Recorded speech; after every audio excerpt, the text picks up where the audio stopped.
Hey everybody, welcome back to my channel. Yes, I have a new hair color. It's actually not new. This is pretty darn close to my natural color.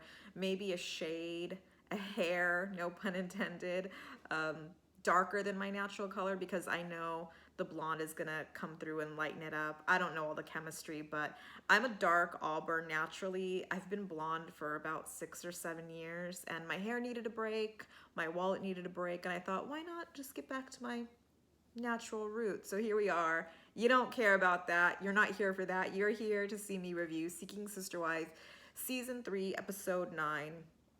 You dropped a bomb on me, baby.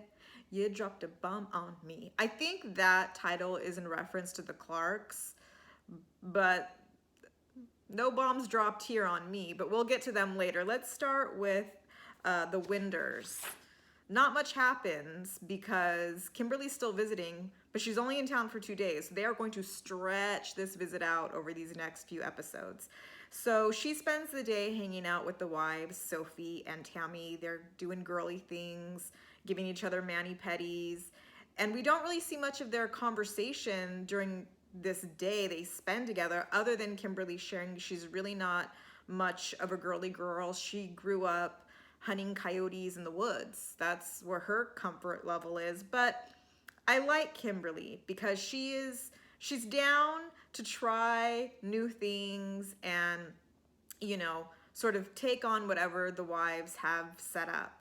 So Colton's bringing home Thai takeout for dinner, which, side note, Thai food's probably like one of my favorite cuisines. The wives ask Kimberly, do you like Thai food? And Kimberly says she's never had it.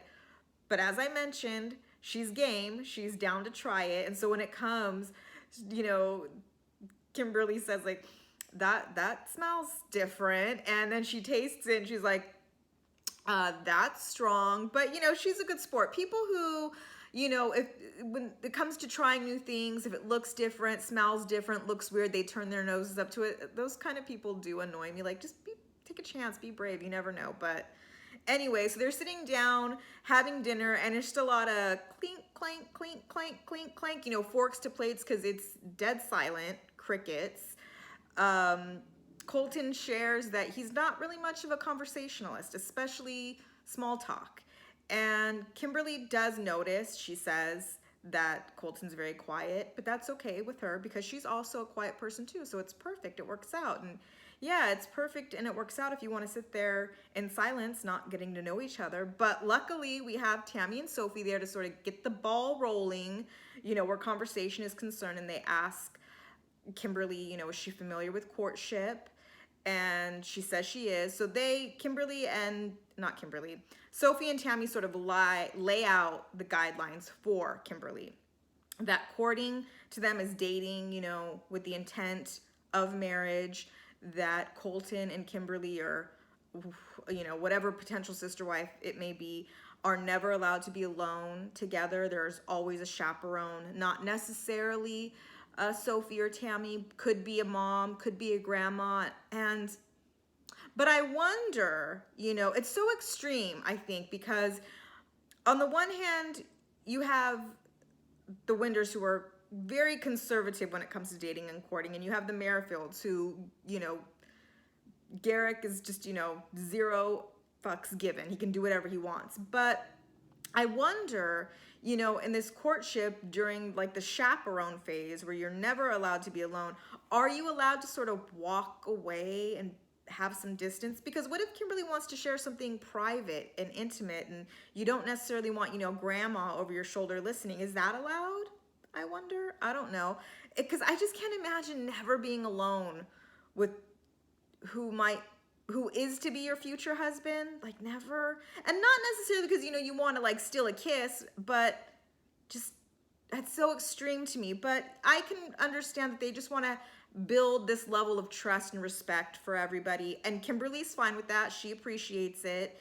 And she has her sort of one-on-one with the producer, and she tells them how nice it is to be visiting the Winders because back home in North Carolina, everybody's aware that she's interested in entering into like a polygamous marriage, but they don't agree with her. They think it's wrong.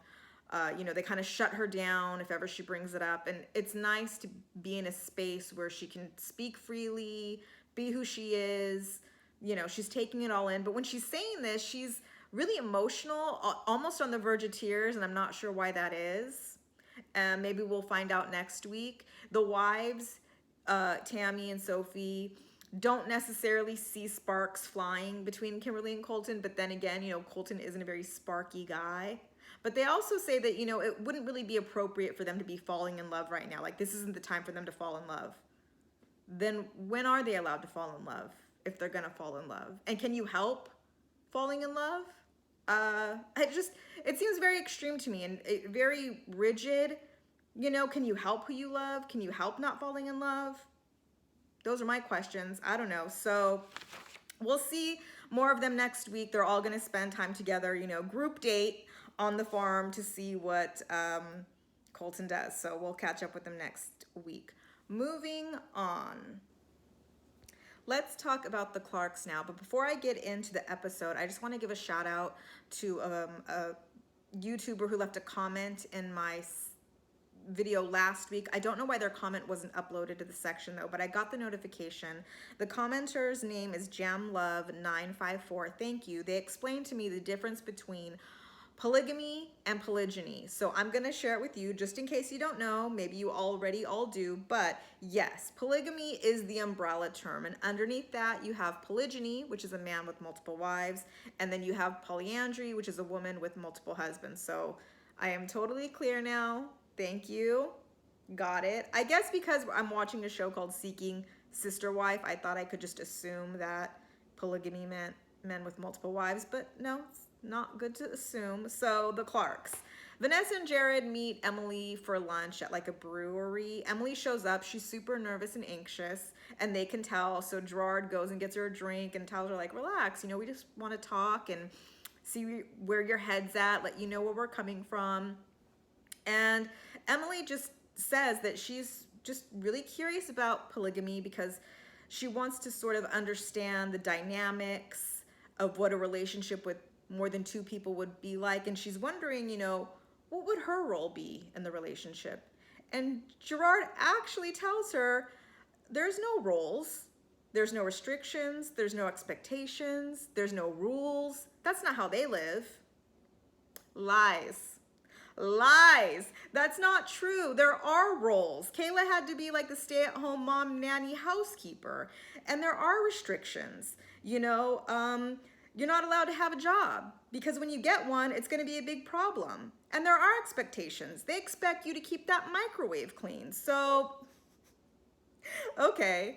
But then, you know, Vanessa asks Emily, you know, why is she, you know, sort of interested in learning about polygamy, you know? And Emily says that she's 22 years old and, you know, she's at a place where she's just curious. She wants to learn. She wants to know about everything. She wishes she could just sprinkle some fairy dust and just magically have all the knowledge and wisdom, you know, one can have. And Gerard kind of laughs at her like, girl, that fairy dust, it's called life. It's called, you know, get some years on you and you'll learn and you'll know soon enough all you need to know. Just give it some time. It's actually kind of cute. And, you know, Emily kind of strikes me a little bit as sort of a wounded bird. You know, she seems very sensitive, and because Vanessa asks her, like, why do you trust us so much? And Emily says, well, because you guys, you know, and she doesn't want to get choked up. You guys are really nice. And she says she doesn't want to get choked up. You're really nice to me, and not a lot of people are. See, not that that's a red flag. I mean, that can be very true, but is this another situation where we have a young girl in her early 20s who's looking sort of like a family, I don't want to say parents, but she's really young. Like she wants to explore. She's curious. She wants to sort of, you know, experiment. And she also tells them she's still kind of reeling a little bit from her last relationship with Mars, her girlfriend. And the Clarks are like, oh, they're shocked. You know, the bomb was dropped. And I just have to say, did I not call it last week when I said that this girl was gonna tell them that she's bi? I mean, I know I might be I might be new to YouTube, but I'm not new to stunts and shows, and I saw this one coming from a mile away. But he, like, Jared can't even get his words together because he's just like, so you've only been with, like, so you've been with women? And she says that she's been with women, but this last relationship was like her first serious relationship with the woman that she dated. And so he asks her, well, are you into men? And she says, oh yeah, I'm bi. And they're, they're just, Vanessa's getting kind of red, and it almost seems like Emily takes delight in sort of surprising them. And she's very comfortable and confident in her, sexuality, because she tells Jared, like, well, that, a woman knows a woman's body best. And he can't agree with that. He's like, oh, no, I can't agree with that. You can't tell me that you can do what I can do. And Emily's like, okay, fine, that's fair. But Emily, I think, assumes that, because polygyny is sort of an alternative lifestyle, that it means she can sort of have other relationships, like it's an open relationship, and it's not. And they tell her that, that within their polygyny marriage, that the wives aren't allowed to have outside relationships with men or women, nor are they able to, like, have relationships with each other, the women. So, but she's still interested. She still wants to explore. And that word explore kind of rubs Gerard the wrong way, because it reminds him of Kayla a little bit, and her need to explore. I don't think necessarily other relationships, but just life in general. And they're driving home, Gerard and Vanessa kind of talking about the date and what they thought and how they feel about Emily being, potential. And they both kind of know that it probably isn't a good fit, because Vanessa says, they're looking for, a wife for Gerard, a best friend for her, a mother to their children, a housekeeper for the house. And that's a lot of boxes to check off. And she's just, she might not be ready to sort of settle in and, focus on, the family and building the tribe. She wants to explore and experiment. And to that I say, well, yeah, because she's young, as was Kayla. What they probably need to do is find somebody older who's lived life a little bit, who knows what they want, who's experimented, who's been there, done that, and is ready to really, engage in this polygamous relationship. So I think they're going to meet somebody next week. We'll see what happens with that. But I mean, I guess that's goodbye to Emily. Like, we hardly even knew ya. Moving on. Let's talk about the Joneses. This was sort of a fun little segment. Alexandra shows up to her date with Sidian, and she shares that she's 30 and she's an adventure tour guide. She's excited and she's curious. So, Sidian and Tasha both come out to greet her. Tasha wishes them well on the date, and they then proceed to walk to a psychic where Sidian has sort of set up an appointment for them. It's interesting. He says he did it because he knows that Alexandra's an adventurous girl, and this seems like sort of an adventurous thing to do. So they sit down with the psychic on the couch, a la When Harry Met Sally, except we've got, the vampire Lestat and Mary Ingalls sitting there, and the psychic wastes no time, like, reading them and telling them, like, oh, which one of you likes to dance? And Alexandra's like, me. And she goes, okay, yeah, I get that. And it's like fire. And Alexandra's like, yes, I dance with fire. Like, that's what I do. Like, oh, like, you're reading me so well. And then, the psychic moves on to Sidian, and says, oh, well, that's good, because from you I get, you're the cool. So you're a good balance. And I need to tell you, the both of you, you've known each other in a previous life. So this was destined. This is destiny. You were meant to come back together. And they're kind of just like laughing and like, okay, that's fun. And the psychic goes on to say, like, I see marriage in your future and children, if that's what you want. And I see 3 children. And Alexandra's like, okay, all right. They're kind of just laughing at it. But Sidian's like, you can just tell he is eating it up. Like, did he pay the psychic to say all this stuff? Because it's music to his ears.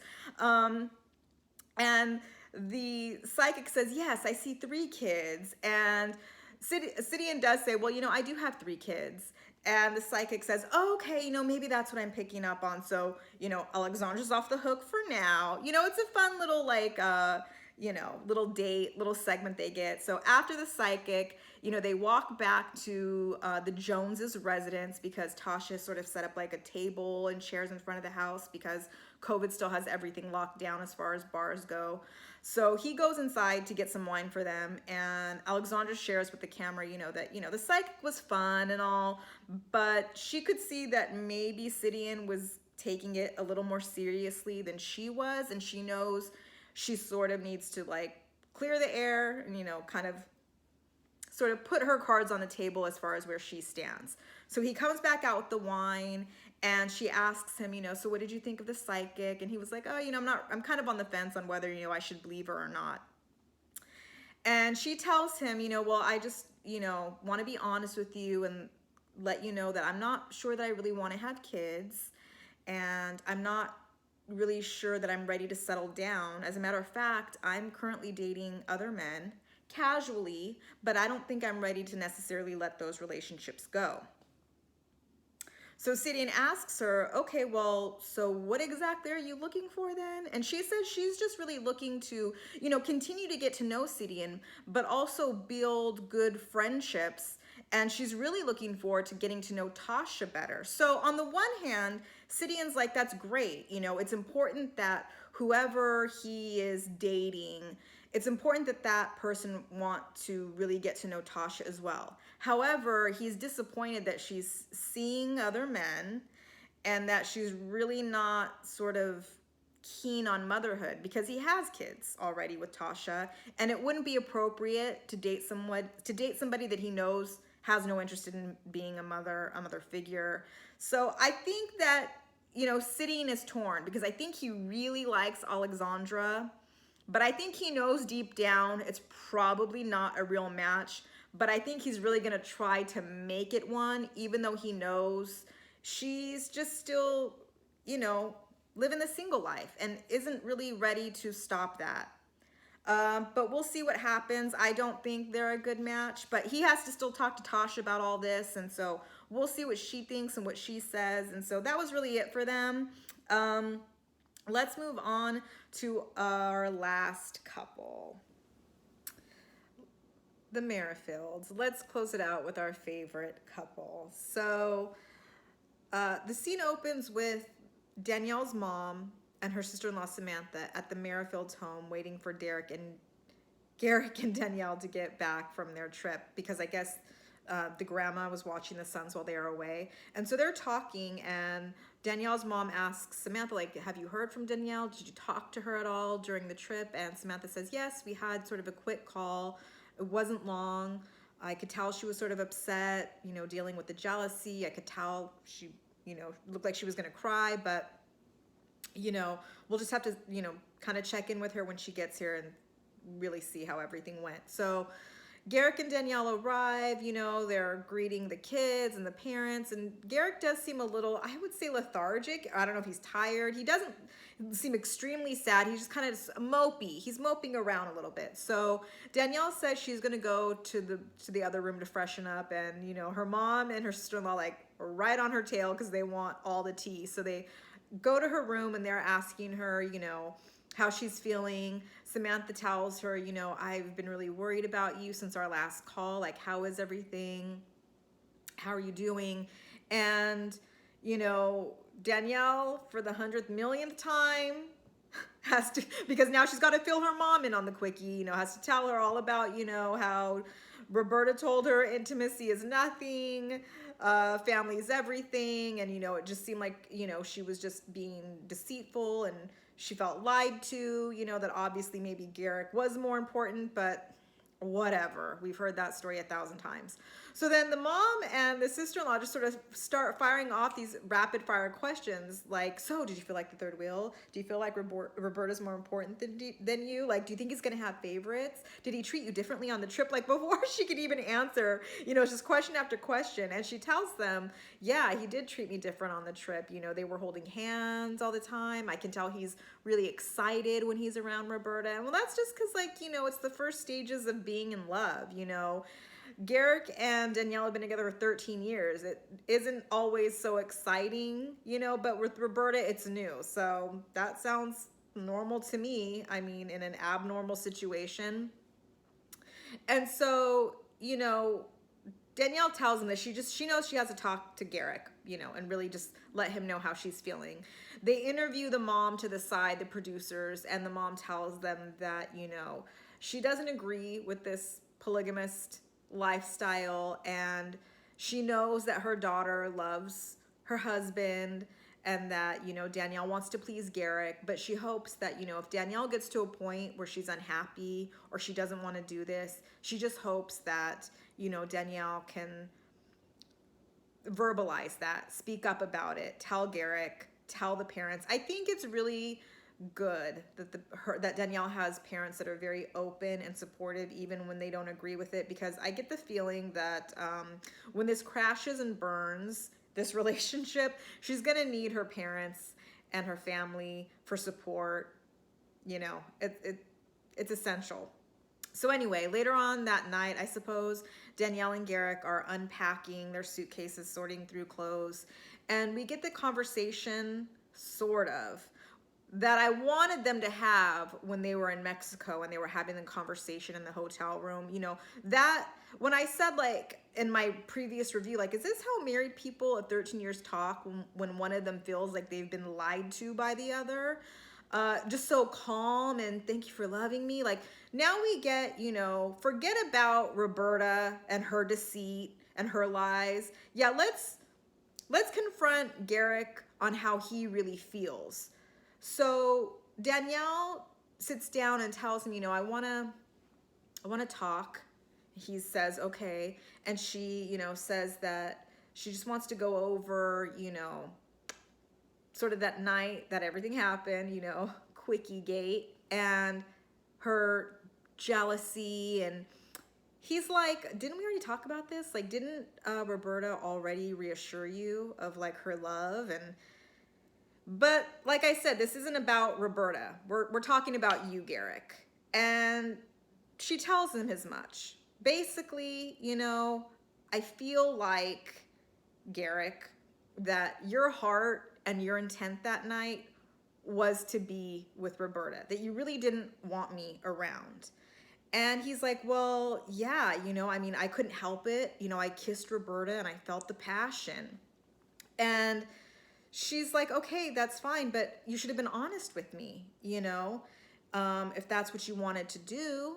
And he's like, well, why is it wrong that I wanted to do that? And she says, I didn't say it was wrong. I just want you to be honest that, you know, when I think how it went down was that, you know, we all know that Roberta, I believe, really did want Danielle there with them that night. I don't think Garrick really did. I think he wanted to be alone with Roberta. But, you know, to please Roberta, maybe, I mean, I really don't think he cared about how Danielle felt. I think it was more to please Roberta because she demanded it. But he couldn't help himself but to get a quickie in. So, but before that quickie happened, though, when they both, I guess, went to Danielle and said, hey, come stay with us, please stay with us, I think Danielle looked to Garrick like, do you really want me to? Is that how you really feel? And he must have, I don't know that, I think he was just like, yeah, I think he probably said something like, yeah, that's fine with me. But she's calling him out on that now, saying it really wasn't fine with you. You would have preferred to have been alone. And he's saying, yeah, okay, maybe I did, but what's wrong with that? Well, no, nothing's wrong with it other than you're not being honest about it. And now you made me feel like the third wheel. And, you know, it's not cool. And his sort of stance is, we talked about this.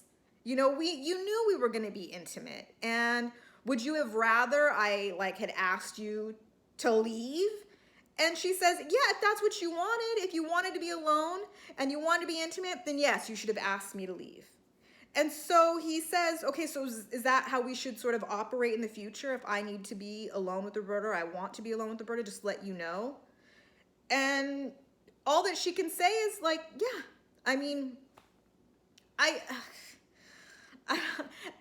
I don't, I'm sort of at a loss because she's sort of at a loss at this point.